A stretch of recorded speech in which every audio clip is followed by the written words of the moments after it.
Brought to you by The Vault.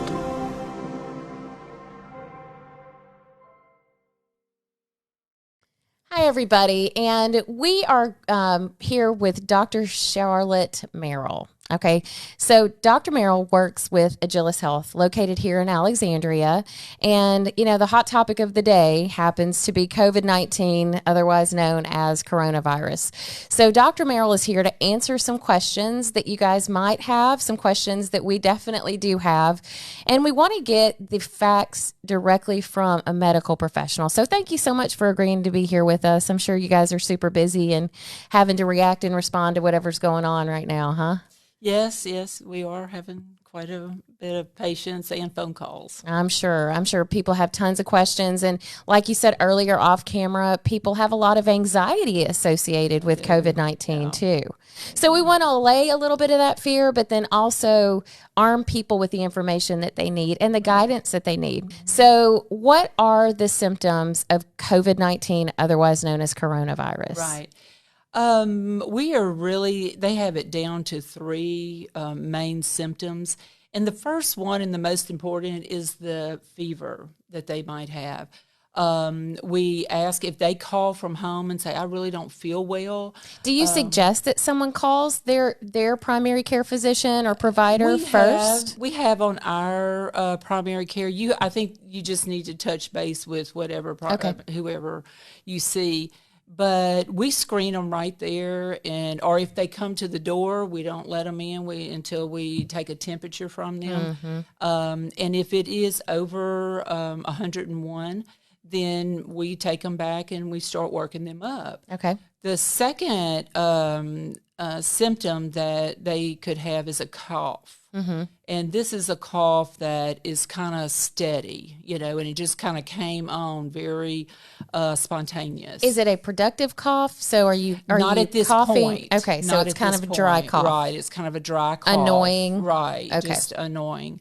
And then the third one, which becomes very significant early on, is the shortness of breath. Okay. And it's not with activity, it's when they are sitting there and they're taking those deep breaths that we really get to moving and start, at that time. I just took a deep breath. I mean, just because I'm like, yeah I know. Yeah.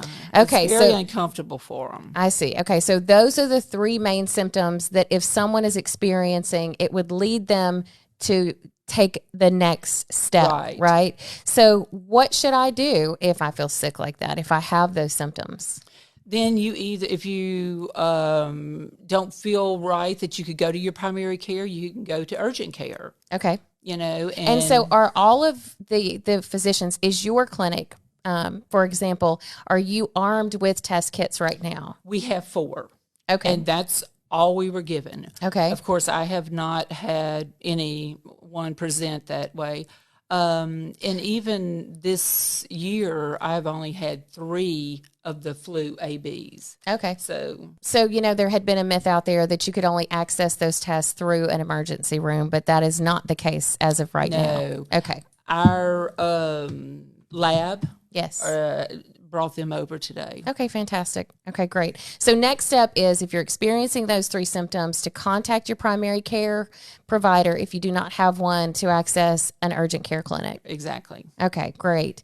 So who is at higher risk for complication? Because we know that typically people don't experience really extreme complication from COVID-19, but there are particular groups of people that can. Exactly. So who are those groups of people, Dr. Merrill? And they are the elderly, and especially so over what age would you say? They call it 60, but I'm not. You're not going with that. I'm not going there just yet. I don't blame you. But we're talking late 60s and 70s. Okay. With comorbidities, diabetes, heart failure, even hypertension. Oh, really? So those put you at higher risk if you have high blood pressure, or type 2 diabetes. If you're an asthmatic. Oh, yeah. If you're a smoker. Oh, yeah. So, the 3 things that we monitor, especially that shortness of breath and cough, if they had any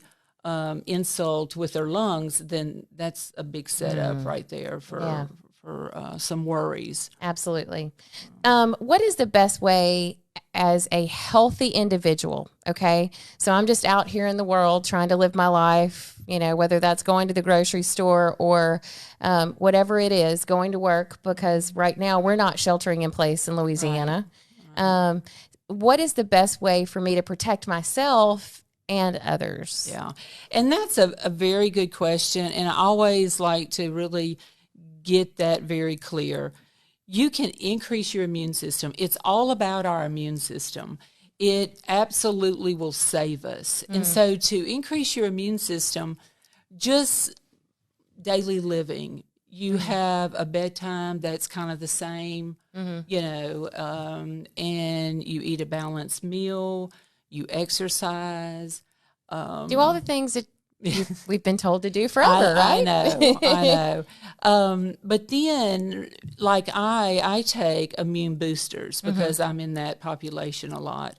And I have to say, that really works.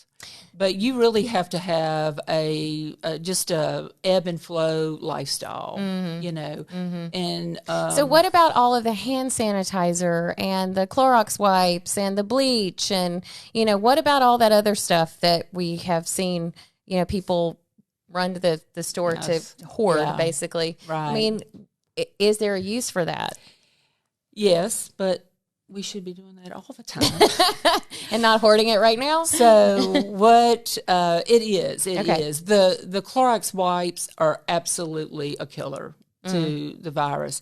And so we, say wipe everything down, even, your workplace, have it wiped down all the time. Hand sanitizer, absolutely. We should be using that. We should be washing our hands. We should be doing it.